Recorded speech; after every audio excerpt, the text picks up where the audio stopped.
You're stood on a forecourt with the keys in your hand, about to sign for a Toyota because everybody you've ever spoken to says it's the only safe bet. Give me 10 minutes before you do that. I've had cars on the ramp for most of my life, and I'm telling you straight, there are 5 brands sold in this country that either beat Toyota on the reliability data or cost you significantly less to keep on the road. Sometimes both. And the one at number 1 has just been named the most reliable manufacturer in Britain, ahead of Toyota, on real warranty claims, not opinions. Most people watching this have never seriously considered it, and half of you will laugh when I say the name. Now, before anybody starts typing, Toyota build a good car. I'm not here to kick them. I've got Toyotas on my ramp that have done 200,000 miles and owe nobody anything. But the reputation has got bigger than the reality. And you're paying for that reputation twice.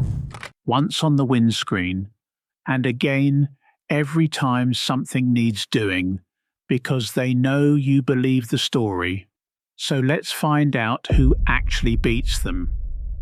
I'm Terry Halloran, 60, and I've spent most of my life under cars in Greater Manchester, independent garages mostly, the sort of place people come to when they can't afford to get it wrong. I don't sell cars. No manufacturer pays me a penny. I've got no badge loyalty, and nobody's buying me lunch to say nice things about anybody. Hit subscribe before we start. It's free, and this is the sort of thing that stops a mate signing for something daft on a Saturday morning. Right. Where this comes from, because there's a lot of American content on this subject, and almost none of it applies here. The Americans quote a study called J.D. Power. Fine study, wrong country. Over here, the numbers that matter are the What Car Reliability Survey, which last time ran to over 32,000 owners and 227 models, the Honest John Satisfaction Index, the Warranty-Wise Reliability Index, and the Warranty Claims Data from Warranty Solutions Group. That last one is the interesting one, and it's what number 1 is built on. It doesn't ask people how they feel about their car. It counts actual claims, real faults, real bills, real money paid out. You can't talk your way past it. One number to hold on to for the whole video. Across all the manufacturers in that data, the average claim rate is around 28%. Remember that. It's going to make what happens at number 1 look ridiculous, and these are ranked by what I see on the ramp as much as by the surveys. Cost to fix, not just how often it breaks. Number 5. Honda. And straight away, one thing that gets repeated wrong constantly because it'll save you an argument at a forecourt. You'll see the CR-V described as running a 2.4 petrol. Not here, it doesn't. The 2.4 is American specification. Over here, the Mark III came with the 2-litre petrol or the 2.2 diesel, and if somebody's got a 2.4 in Britain, it's an import. Half the stuff written about these cars online is written for a different country, and that's the first thing to watch for. Now, why Honda's here? The K-Series petrol engine is one of the great pieces of engineering of the last 30 years. Naturally aspirated timing chain, no turbo, no clever fuel injection waiting to carbon up. I've had these apart at enormous mileages and found them barely worn. That's not marketing, that's metal. And it isn't just me. Honda topped the What Car Reliability Survey with a brand score of 96.6%, and the CR-V was the only model to appear in both Honest John's and Warranty Wise's top 10s in the same year. That's not the sensible second choice. That's the top of the pile. Now the honest bit, and it's the reason Honda's at 5 and not higher. Parts. When a Honda does go wrong, the bill can sting. Brilliant cars, expensive when they do go south. And the dealer network's smaller than it was since Swindon shut in 2021, which doesn't help. So the verdict on Honda: buy the naturally aspirated petrol, avoid the early automatics from around the turn of the century, and on any four-wheel drive, CRV, change the rear differential fluid. It takes its own special stuff. Most owners never do it, and you'll hear it shudder on full lock when it's been ignored. Do that, and you've got an engine that'll see you out. Number 4. Kia. And this one is about protection, not just engineering. Kia give you 7 years or 100,000 miles as standard across the range. And here's the part that matters more than the 7. It transfers. Sell the car at 4 years old and the new owner gets the remaining 3. That's not marketing fluff.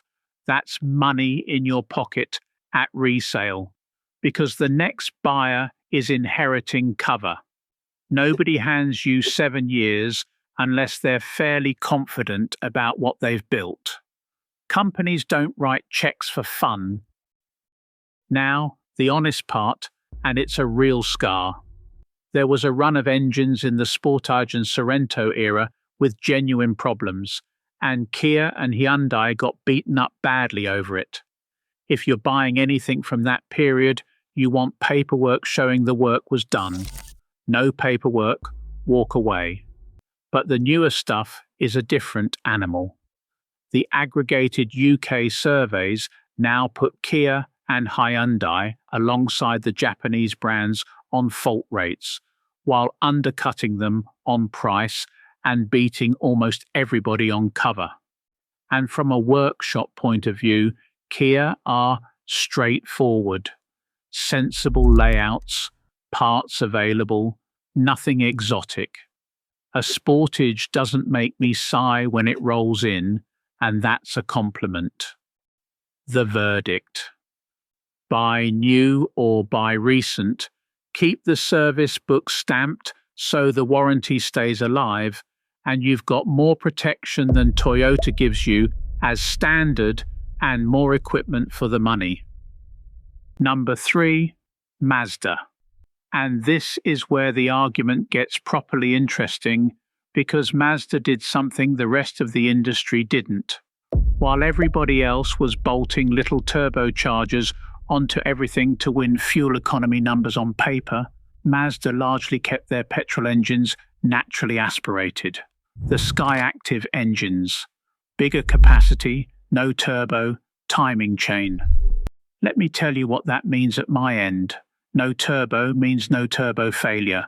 That's a 4-figure bill that simply doesn't exist on the car, not a small one, not an unlikely one, it isn't there. No turbo also means fewer heat cycles cooking your oil, which means the whole engine ages more gently. And a chain instead of a belt means no scheduled cam-belt job at all, provided the oil's been done. That's 3 of the most common expensive jobs in my trade, gone by design.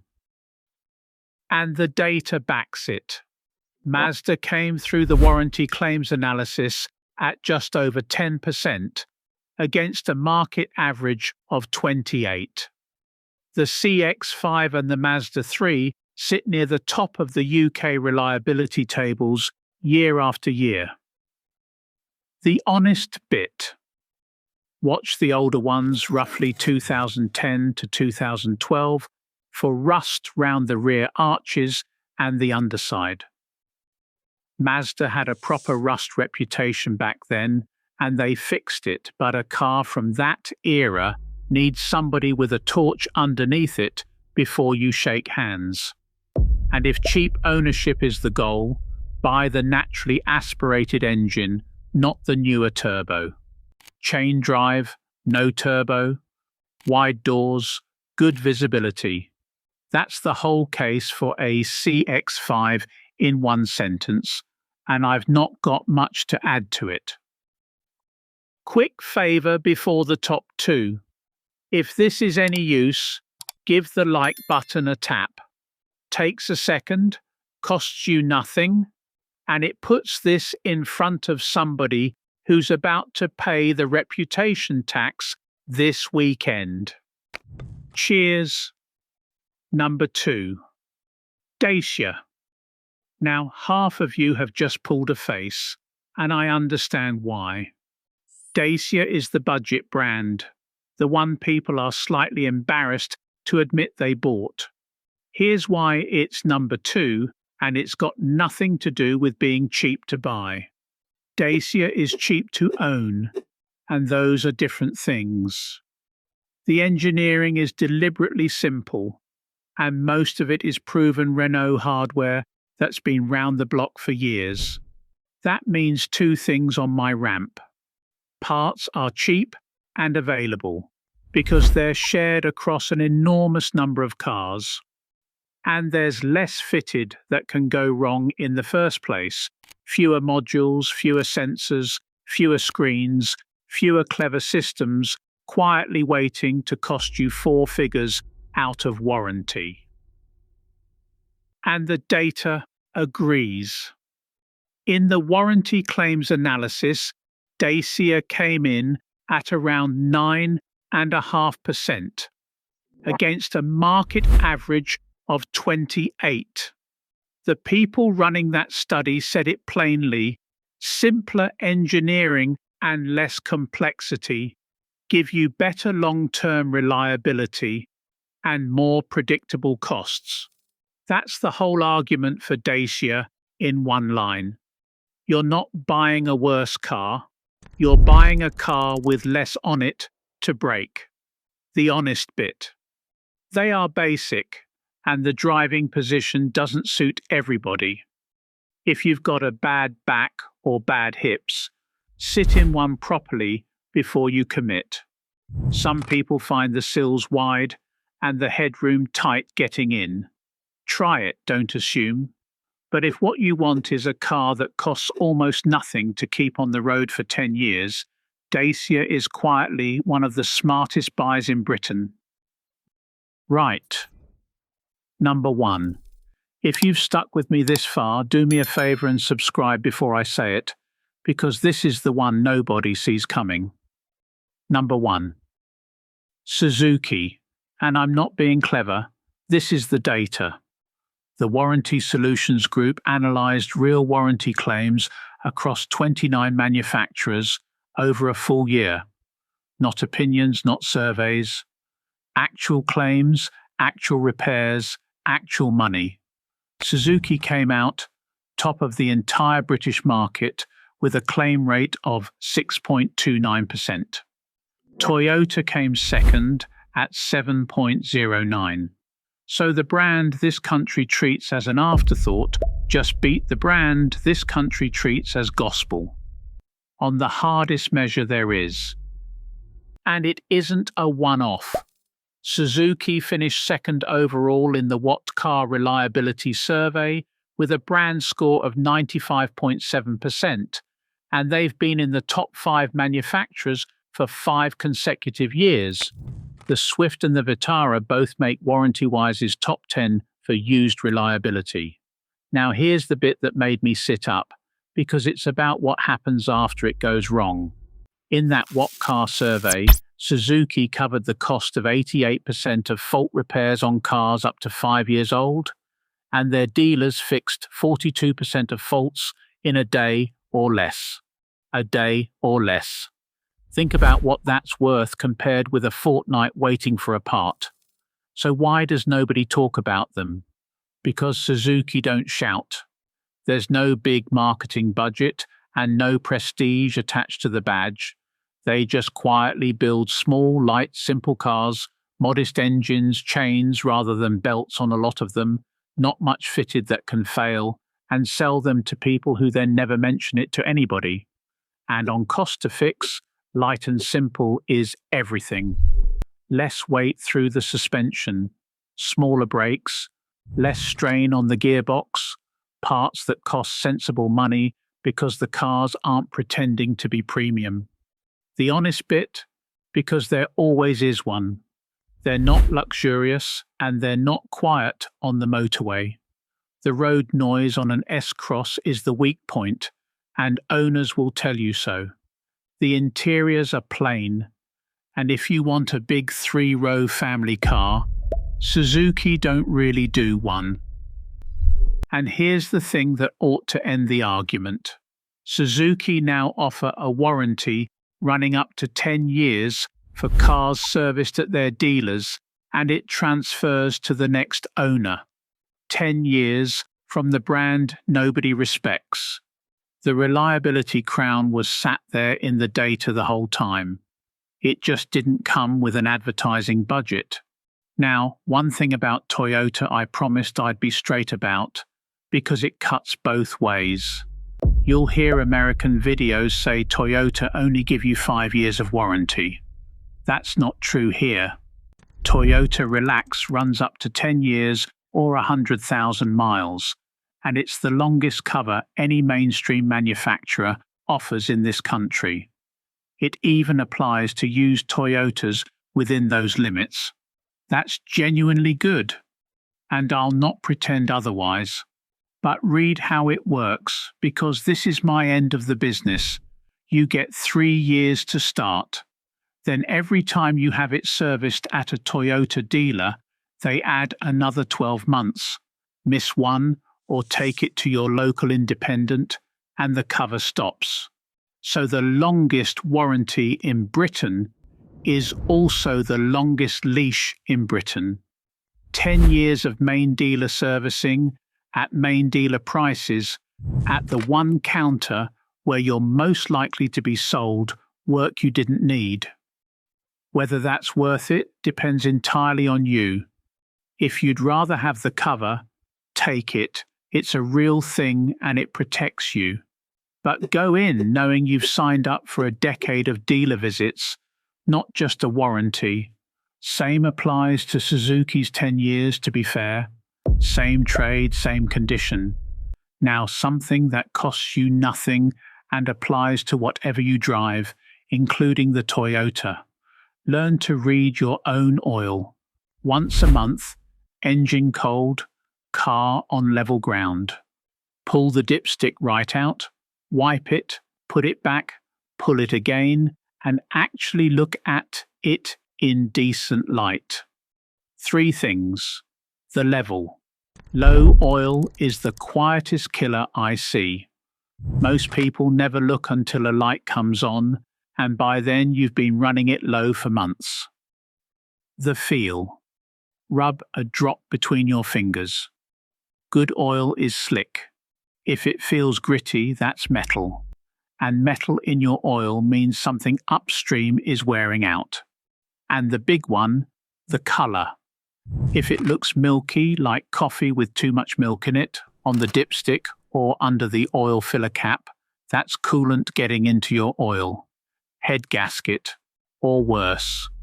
Catch that early and it might be a few £100. Leave it and you're buying an engine. While you're there, take the coolant cap off, engine stone cold, never hot, and look for an oily film floating on top. Same warning, other direction. 2 minutes a month with a paper towel. I've had people catch a head gasket that way and save themselves thousands. You don't need a scan tool and you don't need me. You need daylight and your own eyes. Quick run back. 5 Honda. Top of the Watt car. Survey, engines that go forever, but the parts bill bites when it comes. 4 Kia. 7 years transferable and reliability that now sits with the Japanese. 3 Mazda. No turbo, no cam bolt. 3 expensive jobs deleted by design. 2 Dacia. less fitted that can break, and the claims data proves it. And one Suzuki, the most reliable manufacturer in Britain on real warranty claims, ahead of Toyota with a 10-year warranty and a badge nobody brags about. Here's what I actually want you to take away, and it's bigger than any of these five. Complexity is what costs you, not the badge. Every turbo, every screen, every clever module is another thing that can fail after the warranty's gone. The brands at the top of that claims data are there because they fitted less, not because they're magic. And check the running costs before you fall in love with the car. Road tax on some of these is a few £100 a year apart. And if you're looking at anything that was over £40,000 new, there's an extra supplement on top for years. Look up the exact figure for the exact car. It's free and it takes a minute. You don't have to pay for a name and then pay again at the service desk, believing you had no choice. You've got choices. That's the whole point of this. So tell me in the comments which one surprised you. Is it Suzuki sitting at number 1? Or do you reckon I've got Dacia too high? And tell me what you actually drive and how it's treated you, because those replies are worth more to the next person watching than anything I can read off a survey. If you've got a high-mileage Suzuki or a Mazda that's outlasted everybody's expectations, I especially want to hear it. And if I've got something wrong, tell me. I'd rather be put right than be wrong twice. If this helped, hit like and subscribe. That's how these keep coming.